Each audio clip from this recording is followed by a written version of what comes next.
بسم اللہ الرحمن الرحیم الحمد للہ رب العالمین والعاقبۃ للمتقین والصلاة والسلام علی نبیہ الکریم اما بعد فاعوذ باللہ من الشیطان الرجیم بسم اللہ الرحمن الرحیم ان الدین عند اللہ الاسلام۔ اور اب ہم بنی اسرائیل میں حضرت عیسیٰ علیہ السلام کی آمد اور ان کی تعلیمات کے حوالے سے گفتگو کر رہے تھے، اور اس حوالے سے ہم نے ابتدائی طور پر حضرت عیسیٰ علیہ السلام سے قبل بنی اسرائیل یعنی یہود کے حالات زندگی کا مطالعہ کیا تھا، اور حالات میں ہم نے ان کے مذہبی حالات، اخلاقی و معاشرتی حالات، سیاسی حالات اور معاشی حالات، ان سب کا جو ہے وہ جائزہ لیا تھا۔ آج ہم نے حضرت عیسیٰ علیہ السلام، اس کے بعد جو ہے وہ معاشی حالات کے بعد ہم نے حضرت عیسیٰ علیہ السلام کے حالات زندگی پڑھنا شروع کیے تھے، اور حضرت عیسیٰ علیہ السلام کے حالات زندگی میں ہم نے جو سب سے پہلے بات پڑھی تھی وہ حضرت مریم علیہ السلام کے ابتدائی حالات تھے، اور ان کے پھر جو حضرت عیسیٰ علیہ السلام کی پیدائش کا واقعہ ہے، ہم نے اس کو کسی قدر قرآنی روایات اور اناجیل اربع کے باہمی تناظر کے اندر جو ہے وہ دیکھنے کی کوشش کی تھی۔ اور اس کے بعد جو ہے وہ ہم نے آخر میں یہ بات پڑھی تھی کہ کس طرح سے جو ہے وہ قوم آپ یعنی حضرت مریم علیہ السلام پر جو ہیں وہ کس طرح بہتان تراشی کرنے لگی، اور اس کے جواب میں حضرت عیسیٰ علیہ السلام کا گہوارے کے اندر یعنی اسی نومولود بچے ہونے کی حیثیت ہی میں ہم کلام ہو کر جو ہے وہ قوم کو اس بات سے آگاہ کر دیا کہ یقیناً جو ہے وہ اللہ تعالیٰ کے برگزیدہ پیغمبر ہیں اور اللہ تعالیٰ کی طرف سے بھیجے گئے ہیں۔ لہٰذا اس حوالے سے جو قرآن کا استدلال ہے وہ ہم نے آپ کے سامنے کل رکھا تھا۔ مثلا قرآن کریم ہی کے اندر سورہ مریم کے اندر آیت 27 اور سورہ مریم کے اندر آیت 30 تا 33 ہے، ذرا اس کو ایک دفعہ پھر دیکھ لیتے ہیں کہ جب حضرت عیسیٰ علیہ السلام جو ہیں وہ گہوارے ہی میں تھے، ابھی بالکل نومولود تھے، چھوٹے بچے تھے، آپ کی ماں جو ہے وہ آپ کو جب اپنی گود میں اٹھا کر لے کر آئی تھیں، تو سب نے جب ان سے پوچھا کہ یہ کس طرح سے الزام لگایا، تو آپ خاموش رہیں مگر اپنے بچے کی طرف اشارہ کر دیا، اور یہ بالکل خدا کی یعنی اللہ رب العزت کی ہدایت کے عین مطابق تھا۔ تو اس وقت جو ہے وہ قرآن اس حوالے سے کیا فرماتا ہے، کیا کہنے لگے حضرت عیسیٰ علیہ السلام، قال انی عبد اللہ، انہوں نے کیا کہا میں اللہ کا بندہ ہوں، آتانی الکتاب وجعلنی نبیا، مجھے کتاب دی گئی ہے اور مجھے نبی بنایا گیا ہے، وجعلنی مبارکن اینما کنت اوصانی بالصلاۃ والزکاۃ ما دمت حیا، اور مجھے بابرکت بنایا گیا ہے میں جہاں کہیں بھی ہوں، اور اسی نے مجھے نماز اور زکوٰۃ کا حکم دیا ہے جب تک میں زندہ ہوں، وبرم بوالدتی ولم یجعلنی جبارا شقیا، اور اس نے مجھے اپنی والدہ کا خدمت گزار بنایا ہے اور مجھے سرکش اور بدبخت نہیں بنایا، والسلام علی یوم ولدت، اور سلام ہو اس دن پر جس دن میری پیدائش ہوئی، و یوم اموت، اور جس دن میں یعنی اس دنیا سے اٹھایا جاؤں گا، و یوم ابعث حیا، اور پھر میں جو ہے وہ زندہ کر کے مبعوث کیا جاؤں گا۔ تو یہ جو قرآن کی آیت ہے اس سے واضح ہو جاتی ہے بات، اور یقیناً اس بات کو سن کر جو ہے وہ اس وقت کے بنی اسرائیل جو ہیں وہ مطمئن ہو گئے، اور ابتدائی طور پر جو ہے وہ حضرت مریم علیہ السلام سے جو ہے وہ ان کی شکاوت جو ہے وہ دور ہو گئی۔ ہاں البتہ یہ بات بھی جو ہے وہ پیش نظر رکھنی چاہیے کہ قرآن کریم کا یہ جو استدلال ہے کہ انہوں نے گہوارے میں کلام کر کے جو ہے وہ قوم کو مطمئن کیا، اور یہی بات جو ہے وہ اناجیل اربع کے علاوہ جو ایک اور انجیل ہے، یہ بات ذہن میں رکھیے گا، آگے جا کر ہم جب اناجیل کا جائزہ لیں گے، عیسیٰ علیہ السلام کی تعلیمات میں اناجیل کا جائزہ جب ہم لیں گے تو وہاں پر آپ کو یہ بات تفصیل سے معلوم ہو جائے گی، مگر یہاں اشارتاً جو ہے وہ ذکر کر دیتا ہوں کہ اناجیل اربع تو 4 ہیں، متی کی انجیل، مرقس کی انجیل، لوقا کی انجیل اور یوحنا کی انجیل، مگر ان کے علاوہ بھی ایک انجیل ہے جو ہم تک پہنچی ہے جس کا نام انجیل برنباس ہے، اور یہ انجیل جو ہے وہ اب عیسائیوں کے ہاں یا کسی بنی اسرائیل کے ہاں جو ہے وہ قابل قبول نہیں ہے، وہ اب اس کو جو ہے وہ نہیں قابل قبول سمجھتے، اس لیے کہ وہ اپنی ایک مجلس یعنی نکیا کی مجلس جو قائم ہوئی تھی، جس کے اندر انہوں نے اناجیل اربع کو جو ہے وہ منتخب کر کے باقی جو بے شمار اناجیل تھی ان کو ضائع اور تلف کر دیا تھا، تو لہٰذا اس کے بعد وہ اب انہی اناجیل اربع کو مانتے ہیں، باقی اناجیل جو اس کے علاوہ اگر کہیں دنیا میں میسر ہیں تو وہ اس کو درست نہیں مانتے یا اس کو جو ہے وہ اپنے مقدس صحیفے میں شمار نہیں کرتے، مگر یقیناً مستند دلائل اور مستند ذرائع سے جو ہے وہ یہ اناجیل پہنچی ہیں۔ ان میں ایک انجیل برناباس ہے، اور انجیل برناباس کے حوالے سے یہ بات ذہن میں رکھیے گا کہ اس میں بہت سی ایسی باتیں ہیں، بہت سے ایسے پہلو ہیں کہ جو قرآنی آیات کی مطابقت میں بالکل جو ہے وہ قرآن کی اتباع کرتے ہوئے نظر آتے ہیں۔ قرآن کی باتوں کو جو ہے وہ آپ دوسرے انداز میں وہاں پر جو ہے وہ دیکھتے ہیں کہ وہاں پر بھی جو ہے وہ وہی استدلال اسی انداز میں اکثر نظر آتا ہے۔ تو چونکہ ان میں بہت سی باتیں وہ اپنے تئیں قابل قبول نہیں سمجھتے اس وقت کے عیسائی، تو اس لیے جو ہے وہ اس کو نہیں مانیں گے، مگر بہرحال جب ہم حضرت عیسیٰ علیہ السلام کی پیدائش کے اور اس گہوارے کی حالت کے حوالے سے اس کے واقعات کو بھی دیکھتے ہیں تو کافی جو ہے وہ مطابقت نظر آتی ہے کہ وہاں پر بھی جو حضرت عیسیٰ علیہ السلام کے بچپن میں گفتگو کر کے قوم کو مطمئن کرنے کا واقعہ ہے وہ وہاں ایسے ہی درج ہے، اور ان کی والدہ سے جو ہے وہ بغیر باپ کے پیدائش کا بھی واقعہ جو ہے وہ ایسے ہی جو ہے وہ وہاں پر جو ہے وہ بہت سی باتیں ملتی ہیں۔ مگر اناجیل اربع جو ہیں وہاں کیا بیان ہے اس کو ذرا آپ نے پیش نظر ضرور رکھنا ہے۔ اناجیل اربع کیا کہہ رہی ہیں؟ قرآن کریم تو یہ بتا رہا ہے نا کہ حضرت عیسیٰ علیہ السلام اپنی والدہ کے بہت فرما بردار تھے اور جو ہے وہ خدمت گزار تھے، یہ اوپر جو ہم نے آیت پڑھی اس میں یہ بات واضح ہے، لیکن اناجیل اربع جو ہیں ان کی بعض آیات سے یہ تاثر ملتا ہے کہ شاید جو ہے وہ حضرت عیسیٰ علیہ السلام کا جو رویہ تھا اپنی والدہ کی طرف وہ کوئی اتنا خاصا اچھا نہیں تھا، یعنی ظاہر ہے کہ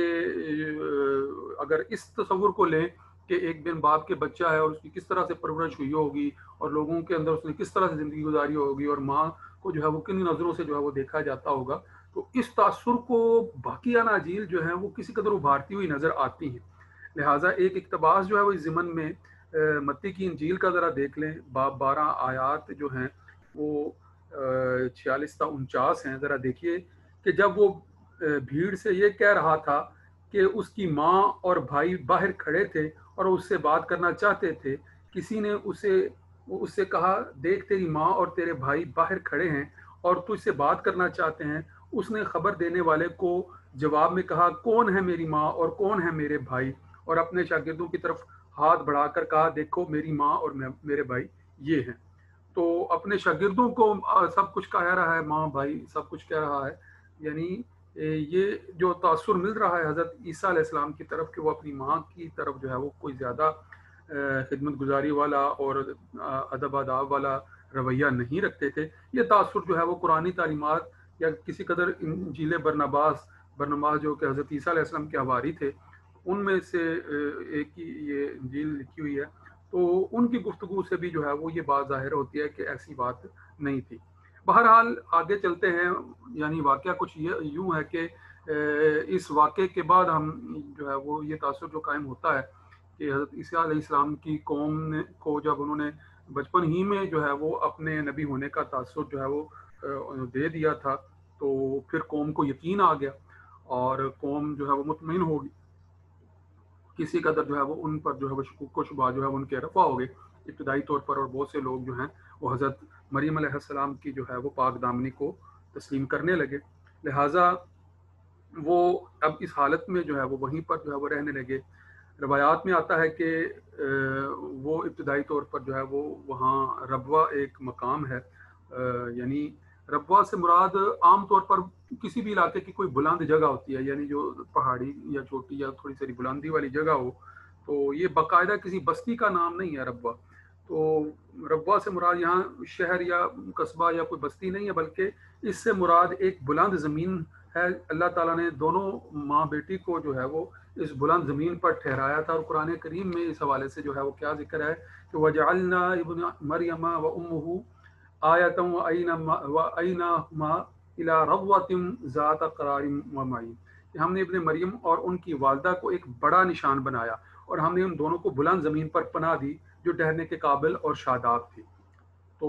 یہ بلند زمین جو ٹھہرنے کے قابل اور شاداب تھی، جس کا قرآن مجید جو ہے وہ سورہ مومنون میں جو ہے وہ ذکر فرما رہا ہے، تو اس سے ہمیں اس بات کی طرف اشارہ ملتا ہے کہ وہ وہاں پر رہنے لگے اور زندگی گزارنے لگے، اور زندگی کے معاملات جو ہے وہیں پر جو ہے وہ ان کے متعین ہونے لگے.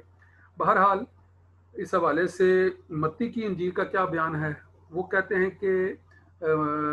جہاں حضرت مریم علیہ السلام نے جو ہے وہ اپنے بیٹے کے ساتھ جو ہے وہ مصر میں رہ رہی تھی، اور آپ کو وہیں اس لیے ٹھہرایا گیا کہ اس زمانے میں یعنی حضرت عیسیٰ علیہ السلام کی پیدائش کے وقت جو ہے وہ ملک شام کا حاکم جو ہیروڈس تھا، اس دور میں علم نجوم اور علم کہانت کو جو ہے وہ چونکہ بہت عروج حاصل تھا، اور بادشاہ کو نجومیوں اور کاہنوں نے یہ بتایا تھا کہ اسرائیلیوں کا آئندہ بادشاہ ایک گھر میں پیدا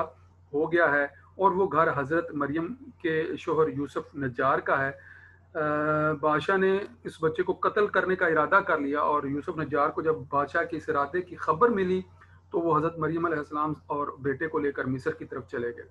متی کی انجیل کا اقتباس ذرا سن لیں. وہ کیا لکھتے ہیں کہ خداوند کے فرشتہ نے یوسف کو خواب میں دکھائی دے کر کہا، اٹھ بچے اور اس کی ماں کو ساتھ لے کر مصر کو بھاگ جا، اور جب تک میں تجھ سے نہ کہوں وہیں رہنا، کیونکہ ہیرودس اس بچے کو تلاش کرنے کو ہے تاکہ اسے ہلاک کر دے. پس وہ اٹھا اور رات کے وقت بچے اور اس کی ماں کو ساتھ لے کر مصر کو روانہ ہو گیا، اور ہیرودس جو ہے اس کے مرنے تک وہیں رہا. تو یہ ابتدائی زندگی کے حالات میں اہم بات تھی کہ آپ جو ہے وہ مصر یعنی جو ہے وہ شام کے حاکم کے ڈر سے جو ہے وہ مصر کی طرف جو ہے وہ ہجرت کر گئے، اور وہاں پر جو ہے وہ زندگی گزار رہے تھے. پھر مصر سے جو ہے وہ واپسی آپ کی جب ہوئی تو اس سے متعلق جو ہے وہ روایات میں بہت سی باتیں ملتی ہیں کہ مصر سے جب آپ واپس آئے ہیں تو واپسی کے بعد جو ہے وہ آپ کا سارا کنبہ جو ہے وہ گلیل کے علاقہ میں ناصرہ کی بستی میں جا کر بسا. تو یہ بات میں نے پیچھے بھی کل کے لیکچر میں بھی آپ کو بتائی تھی کہ ناصرہ کی بستی میں آپ مصر کی واپسی سے جب آ کر رہے تھے تو اس کے بعد جو ہے وہ اس بستی کی طرف منسوب ہونے کی وجہ سے آپ کے پیروکار جو ہے وہ بعد میں نصرانی کہلائے. نصارہ یا نصرانی اس ناصرہ بستی کی وجہ سے.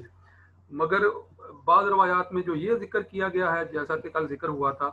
کہ ان کی پیدائش ناصرہ میں ہوئی تھی، تو ایسی حقیقت نہیں ہے، کیونکہ پیدائش تو آپ کی جو ہے وہ معبد ہیکل کے اندر ہوئی تھی، یروشلم کے اندر. تو ناصرہ میں بعد میں جو ہے وہ آپ کی جو ہے وہ پرورش، ابتدائی پرورش کے بعد کی زندگی کا جو قیام ہے، یعنی مصر سے واپسی کے بعد کا قیام، اس قیام کی نسبت سے جو ہے وہ وہاں پر آپ نے دعوت و تبلیغ کی، وہیں پر جو ہے وہ آپ نے اعلان نبوت کے معاملات کیے، اور اس وقت جو ہے وہ ایک اندازہ لگایا جائے تو آپ کی عمر جو ہے وہ 30 سال تھی، جس کا آگے ذکر آئے گا. تو اس لیے 30 سال کی عمر کے قریب اور اس سے کچھ عرصہ پہلے کی جو زندگی جو ناصرہ میں گزری ہے، جوانی کی زندگی، اس زندگی کی طرف جو ہے وہ یہ اشارہ ہے. بہرحال واپسی کے متعلق جو ہے وہ ایک اقتباس جو ہے وہ لوکا کی انجیل میں جو درج ہے وہ ذرا دیکھ لیں. اور وہ لڑکا بڑھتا اور قوت پاتا گیا اور حکمت سے معمور ہوتا گیا، اور خدا کا فضل اس پر تھا. اس کے علاوہ ماں باپ ہر برس عید فصح پر یروشلم کو جایا کرتے تھے، اور جب وہ 12 برس کا ہوا تو وہ عید کے دستور کے موافق یروشلم کو گئے. جب وہ ان دنوں کو پورا کر کے لوٹے تو وہ لڑکا یسوع یعنی یروشلم میں رہ گیا، اور اس کے ماں باپ کو خبر نہ ہوئی، مگر یہ سمجھ کر کہ وہ قافلہ میں ہے ایک منزل نکل گئے اور اسے اپنے رشتہ داروں اور جان پہچانوں میں ڈھونڈنے لگے. جب نہ ملا تو اسے ڈھونڈتے ہوئے یروشلم تک واپس گئے، اور 3 روز کے بعد ایسا ہوا کہ انہوں نے اسے ہیکل میں استادوں کے بیچ میں بیٹھے ان کی سنتے اور ان سے سوال کرتے ہوئے پایا. تو بہرحال یہ روایت جو ہے وہ اس حوالے سے اہم ہے کہ بہرحال وہ یہ نہیں ہے کہ مصر سے جو ہے وہ یروشلم نہیں جایا کرتے تھے اور وہاں پر معبد میں جو ہے وہ گاہ بگاہ جو ہے وہ تعلیمات کا سلسلہ جو ہے وہ جاری رہتا تھا. آگے جو اہم مصر کی واپسی سے جو بعد کے واقعات ہیں، ان میں جو سب سے اہمیت کے واقعات ہیں وہ وہی کہ جن میں آپ حضرت زکریہ علیہ السلام کے ساتھ جو ہے وہ ان کے جو فرزند تھے حضرت یحییٰ علیہ السلام، ان کے دریائے اردن کے کنارے میں جو بیابان تھے وہ وہاں پر آباد تھے. تو ان کے ساتھ جو آپ کا وقت گزرا اور جو ان کے ساتھ آپ کا ربط و تعلق تھا، اور جو جن کی مائیت میں پھر بعد میں جو ہے وہ بہت سی پیشین گوئیاں جو حضرت یحییٰ علیہ السلام کی طرف سے کی گئی تھیں، اور اس کے بعد جو ہے وہ آپ کو باقاعدہ جو انجیل کی روایات ہیں کہ بپتسمہ دے کر، بپتسمہ ایک طرح کا غسل ہے جو آج کے دور میں تو عیسائیت میں داخل ہونے کے لیے اس غسل کو ضروری سمجھا جاتا ہے، مگر ابتدائی طور پر جو ہے وہ یہ حضرت یحییٰ علیہ السلام کا طریقہ کار تھا۔ وہ کیا کرتے تھے کہ جو لوگ آپ کے ہاتھ پر بیعت کرتے تھے ان کے لیے ایک مخصوص رسم کی ادائیگی ضروری ہوتی تھی جسے بپتسمہ کہا جاتا تھا۔ یعنی آپ کے پاس آنے والے اپنے گناہوں سے توبہ کرتا، یعنی جب آپ کے پاس وہ آتا اپنے سابقہ کیے ہوئے گناہوں کا اعتراف کرتا، توبہ کرتا، تو آپ پھر توبہ کرنے کے بعد اسے دریائے اردن میں نہانے کا حکم دیتے تھے۔ تو یہ جو نہانے کا جو رسم طے ہو گئی تھی اس زمانے میں، اس کو بپتسمہ کہتے ہیں۔ تو پھر جو ہے وہ جب نہا کر آتا تھا تو اسے پھر وہ دینی تعلیمات کی جو ہے وہ تعلیم دیتے تھے۔ تو جب حضرت عیسیٰ علیہ السلام جو ہے وہ مصر سے واپسی کے بعد اسی طرح حضرت یحییٰ علیہ السلام کے پاس گئے، اور انجیل کے بیان کے مطابق حضرت یحییٰ علیہ السلام نے حضرت عیسیٰ علیہ السلام کو بپتسمہ دینے سے اس لیے انکار کر دیا کہ ان کا مقام میرے مقام سے اعلیٰ ہے۔ تو یہ انجیل کی روایت ہے، یقیناً جو ہے وہ اس میں یہ پہلو موجود تھا کہ حضرت یحییٰ علیہ السلام کی جو نبوی بصیرت تھی اس میں وہ واقف تھے، یقیناً جو ہے وہ آپ کے اعلیٰ مقام سے بھی واقف تھے حضرت عیسیٰ علیہ السلام کے، تو لہٰذا وہ وہاں پر ایک مکالمہ ملتا ہے، اگر آپ اس کو تفصیل سے دیکھنا چاہیں تو انجیل کے اندر بھی دیکھ سکتے ہیں، اور جو ہے وہ دنیا کے بڑے مذہب کتاب کے اندر بھی اس مکالمے کا تفصیل سے بیان کیا گیا ہے، وہاں پر بھی آپ دیکھ سکتے ہیں۔ تو حضرت یحییٰ علیہ السلام نے حضرت عیسیٰ علیہ السلام سے کہا کہ میں تو اس لائق ہوں کہ آپ سے بپتسمہ لوں، لیکن حضرت عیسیٰ علیہ السلام نے بہت اصرار کیا، یعنی وہ تو یہ کہہ رہے تھے کہ آپ جو ہے وہ بہت اعلیٰ ہیں، عظیم ہیں، تو آپ کو بپتسمہ دینا جو ہے وہ میرے لیے جو ہے وہ زیادہ، یعنی بجائے یہ کہ میں آپ سے جو ہے وہ ایسے جو ہے وہ تعلیمات لوں، اور اگر حضرت عیسیٰ علیہ السلام بہت زیادہ ضد نہ کرتے حضرت یحییٰ علیہ السلام کے ساتھ تو شاید جو ہے وہ ان کو بپتسمہ دینے کے لیے تیار نہ ہوتے۔ تو اس لیے حضرت عیسیٰ علیہ السلام نے جب بہت اصرار کیا تو حضرت یحییٰ علیہ السلام نے آپ کو بپتسمہ دیا، اور آپ دریائے اردن کے پانی میں نہا کر باہر نکلے، اور جب باہر نکلے تو دیکھا کہ ان کے لیے آسمان جو ہے وہ کھل گیا ہے، اور انہوں نے خدا کے روح کو کبوتر کی مانند اترتے اور اپنے اوپر آتے دیکھا۔ تو یہ انجیل کی روایت ہے جس کے اندر جو ہے وہ خدا کی روح کو اترتے ہوئے دیکھنے کے اس طرح کے جو ہے وہ پہلو موجود ہے، مگر آپ اس کو اگر جو ہے وہ نبوی صورت میں دیکھیں تو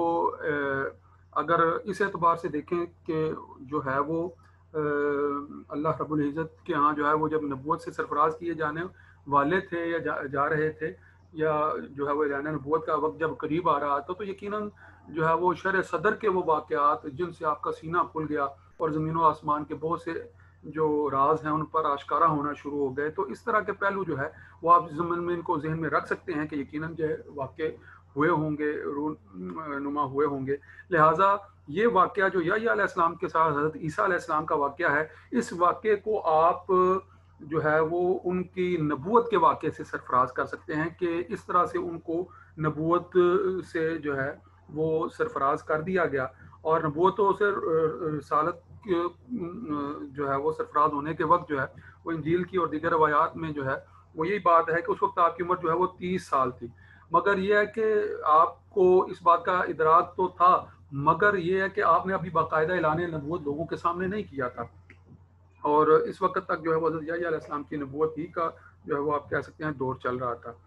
لہٰذا ابھی اعلان نبوت نہیں ہوا تھا، مگر جو ہے وہ آپ کی جو ہے وہ اس منصب کے اوپر سرفرازی جو ہے وہ آپ پر آشکارا ہو چکی تھی، اور اس دوران آپ پر کچھ آزمائشیں بھی جو ہے وہ آئیں جن کا ذکر جو ہے وہ مختلف جگہوں پر ملتا ہے۔ مثلا کتاب مقدس انجیل متی کے بیان کے مطابق آپ نے ایک جنگل میں قیام کیا اور 40 دن کچھ کھائے پیے بغیر گزارے۔ جب 40 دن کا روزہ پورا ہو گیا تو اب یہ ذرا ذہن میں رکھیے، یہ 40 دن کا روزہ اس روایت میں جو ہے وہ عیسائی بھی جو ہے وہ روزہ رکھتے ہیں، تو اب آپ کی آزمائشوں کا دور شروع ہو گیا۔ ابلیس آپ کے پاس آیا اور اس نے نبوت اور رسالت کے ثبوت میں آپ سے کچھ معجزات کا مطالبہ کیا۔ ان مطالبات کے جواب میں آپ نے علمی دلائل دیے اور ابلیس کو لاجواب کر دیا۔ اب ابلیس نے جو ہے وہ آپ کو ایک بڑی پیشکش کی کہ متی کی انجیل کے الفاظ ہیں کہ پھر ابلیس اسے ایک بہت اونچے پہاڑ پر لے گیا اور دنیا کی سب سلطنتیں اور ان کی شان و شوکت اسے دکھائی اور اس سے کہا کہ اگر تو جھک کر مجھے سجدہ کرے تو یہ سب کچھ تجھے دوں گا۔ یسوع نے اس سے کہا کہ اے شیطان دور ہو، کیونکہ لکھا ہے کہ تو خداوند اپنے خدا کو سجدہ کر اور صرف اسی کی عبادت کر۔ تو یقیناً آپ شیطان کے جو وسوسے تھے، اس کے جو تیار کردہ پھندے سے اللہ کی مشیت سے ان سے آگاہ رہتے تھے، لہٰذا جو ہے وہ ان سے بچنے کی سبیل بھی جو ہے وہ اللہ رب العزت ہی کی عطا کردہ قدرت سے جو ہے وہ آپ اس کے جو ہے وہ ہتھ کنڈوں سے جو ہے وہ نکلتے رہے۔ تو بہرحال آپ نے پھر جو ہے وہ اس 30 سال کی عمر میں گو کہ آپ نے جو ہے وہ ابتدائی طور پر پیدا ہونے کے بعد اپنی ماں کی گود میں ہوتے ہی جو ہے وہ اپنی نبوت کا اعلان بھی فرمایا تھا، مگر اب آپ نے 30 برس کی عمر میں جو ہے وہ باقاعدہ لوگوں کو جو ہے وہ دعوت دینے کے لیے، دین کی طرف بلانے کے لیے، دین کو جو ہے وہ پہنچانے کے لیے، دین سکھانے کے لیے، لوگوں کو جو ہے وہ حق بات کی طرف جو ہے وہ لانے کے لیے اور اللہ کی بندگی کی طرف راغب کرنے کے لیے باقاعدہ جو ہے وہ لوگوں کو پیغام پہنچانے اور ہدایت اطاعت کرنے کے لیے جو ہے وہ اعلان نبوت فرمایا۔ اور آپ نے جو اس اعلان میں جب آپ نے نبوت کا اعلان فرمایا تو کیا اعلان فرمایا تھا؟ اس میں قرآن مجید کی آیت، یعنی یہ سورہ صف کی آیت نمبر 6 جو ہے وہ ہمیں بڑی وضاحت سے جو ہے وہ اس اعلان کا جو ہے وہ پتہ دیتی ہے۔ بسم اللہ الرحمن الرحیم وَإِذْ قَالَ عِيسَىٰ ابْنُ مَرْيَمَ يَا بَنِي إِسْرَائِيلَ إِنِّي رَسُولُ اللَّهِ إِلَيْكُمْ مُصَدِّقًا لِمَا بَيْنَ يَدَيَّ مِنَ التَّوْرَاةِ وَمُبَشِّرًا بِرَسُولٍ يَأْتِي مِن بَعْدِي اسْمُهُ احمد، کہ جب کہا عیسیٰ ابن مریم نے کہ اے بنی اسرائیل میں اللہ کا رسول ہوں، انی رسول اللہ علیکم، تم سب کی طرف، مصدقاً تصدیق کرنے والا ہوں، لما بین یدی من التورات، جو تمہارے ہاتھوں میں، یعنی تو کچھ تمہارے پاس اللہ کی طرف سے پہلے سے آ چکا ہے، یعنی تورات یا اللہ کی طرف سے جو کچھ آ چکا ہے اس کی تصدیق کرنے والا ہوں، مصدقا لما بین یدی من التورات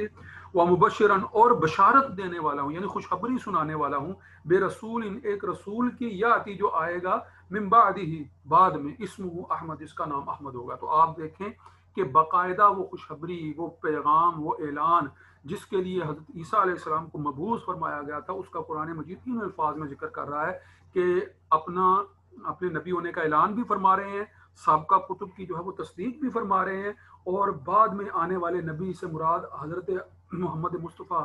عقائد و جہان احمد مجتبیٰ صلی اللہ علیہ وآلہ وسلم کے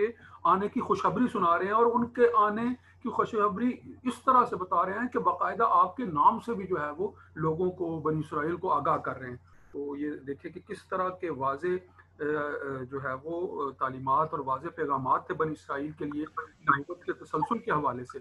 تو نبوت کے تسلسل کے حوالے سے ان واضح پیغامات کے باوجود جو ہیں وہ اس کا انحراف کرنا جو ہے یہ بڑا عجیب واقعہ ہے، جو بنی اسرائیل سے جو ہے وہ سرزد ہوتا ہے اور ہوتا رہا ہے اور ہوتا رہے گا اگر جو ہے وہ ایمان پر قائم نہیں رہتے۔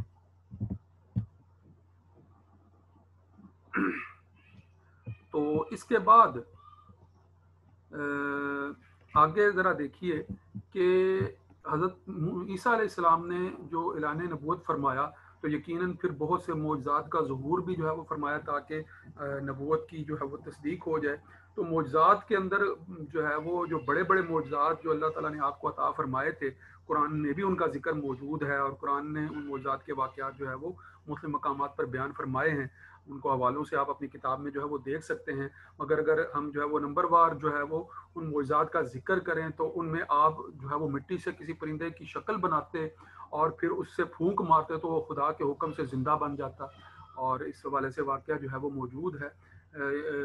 آپ اسی طرح جو ہے وہ پیدائشی اندھوں کو جو ہے وہ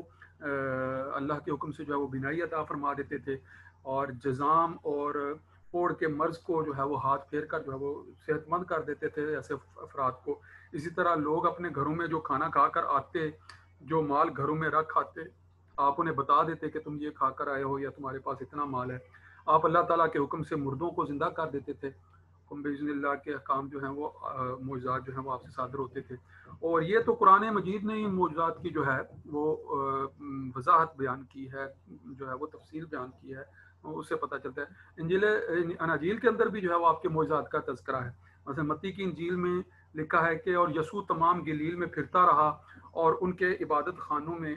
تعلیم دیتا اور بادشاہی کی خوشخبری کی منادی کرتا اور لوگوں کی ہر طرح کی بیماری اور ہر طرح کی کمزوری کو دور کرتا. یہ بیماری کمزوری ہر طرح کی دور کرنا. اور اس کی شہرت تمام سوریا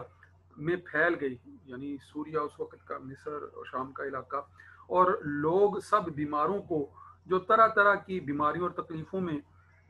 گرفتار تھے اور ان کو جن میں بدروہیں تھیں اور مرگی والوں اور مفلوجوں کو اس کے پاس لائے اور اس نے ان کو اچھا کیا. تو یہ بڑے بڑے بیمار جو ہیں وہ آپ کے جو ہے وہ پاس لائے جاتے تھے اور آپ ان کو جو ہے وہ اللہ کے حکم سے شفا عطا کرتے تھے.